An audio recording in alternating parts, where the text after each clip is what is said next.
आपने कभी सोचा है कि अगर इंसान के जीवन में सही मार्गदर्शन और अटूट संकल्प मिल जाए तो वह साधारण से साधारण व्यक्ति भी इतिहास बदल सकता है? आज मैं आपको ऐसी ही एक प्रेरणादायक और ऐतिहासिक कहानी सुनाने जा रहा हूं, चाणक्य और चंद्रगुप्त मौर्य की कहानी। कहानी शुरू करने से पहले अगर आपको ऐसी कहानियां पसंद आती हैं तो कृपया चैनल को लाइक, शेयर और सब्सक्राइब जरूर करें। बहुत समय पहले भारत पर नंद वंश का शासन था। मगध का राजा धनानंद अत्यंत घमंडी, कठोर और करों से प्रजा को परेशान करने वाला शासक था। उसके खजाने में अपार धन था, लेकिन जनता निर्धन और दुखी थी।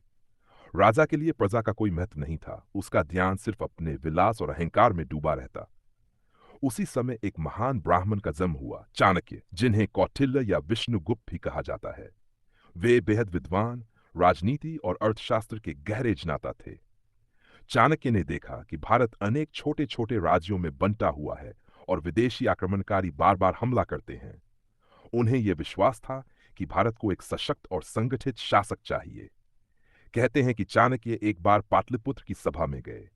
उन्होंने राजा धनानंद को समझाने की कोशिश की कि जनता की भलाई करो, कर कम करो और न्यायपूर्ण शासन करो। लेकिन घमंडी धनानंद ने उनका अपमान कर दिया और दरबार से धक्के मारकर निकाल दिया। उसी पल क्रोधित चाणक्य ने प्रण लिया, मैं इस नंद वंश का नाश करूंगा और इस भूमि को एक योग्य सम्राट दूंगा। अब प्रश्न था, कौन होगा वह योग्य सम्राट?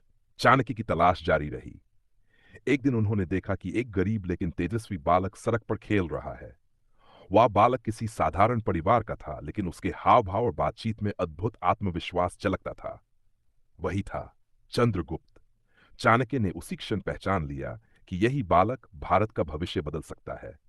उन्होंने चंद्रगुप्त को अपने साथ लिया, शिक्षा दी, नीति सिखाई, युद्ध कला सिखाई और उसमें अदम्य साहस भरा। समुद्रगुप्त अब एक साहसी और कुशल योद्धा बन चुका था। चाणक्य ने उसकी सेना संगठित की और रणनीति बनाई। पहले उन्होंने छोटे छोटे राज्यों को अपने साथ जोड़ा। एक एक कर विजय प्राप्त करते हुए उन्होंने शक्ति बढ़ाई। अंततः चाणचंद्रगुप्त ने मिलकर नंदवंश को परास्त कर दिया। जब नंदवंश का पतन हुआ तो पुत्र की गद्दी पर चंद्रगुप्त मौर्य बैठे। इस प्रकार भारत के इतिहास में मौर्य साम्राज्य की नींव रखी गई। चंद्रगुप्त मौर्य केवल एक ही योद्धा नहीं थे, बल्कि प्रजा के सच्चे रक्षक बने। चाणक्य के मार्गदर्शन में उन्होंने कर व्यवस्था सुधारी, सेना को मजबूत किया, प्रजा को न्याय दिया और पूरे उत्तर भारत को एकजुट किया।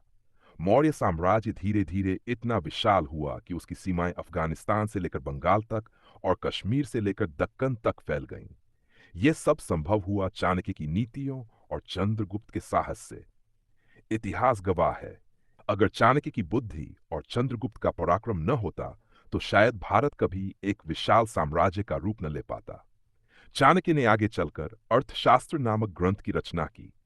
इसमें राज्य चलाने की नीति, अर्थव्यवस्था, कर व्यवस्था, गुप्तचर व्यवस्था और युद्ध कला का अद्भुत ज्ञान संकलित है। आज भी विद्वान इस ग्रंथ को राजनीति विज्ञान का आधार मानते हैं।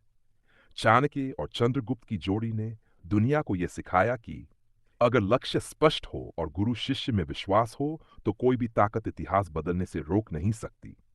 दोस्तों, यही थी प्रेरक गाथा उस ब्राह्मण की बुद्धि और उस बालक की वीरता की, जिसने साधारण से उठकर सम्राट बनकर दिखाया। अगर आपको यह कहानी अच्छी लगी हो तो कृपया इसे लाइक करें, शेयर करें और चैनल को सब्सक्राइब करना न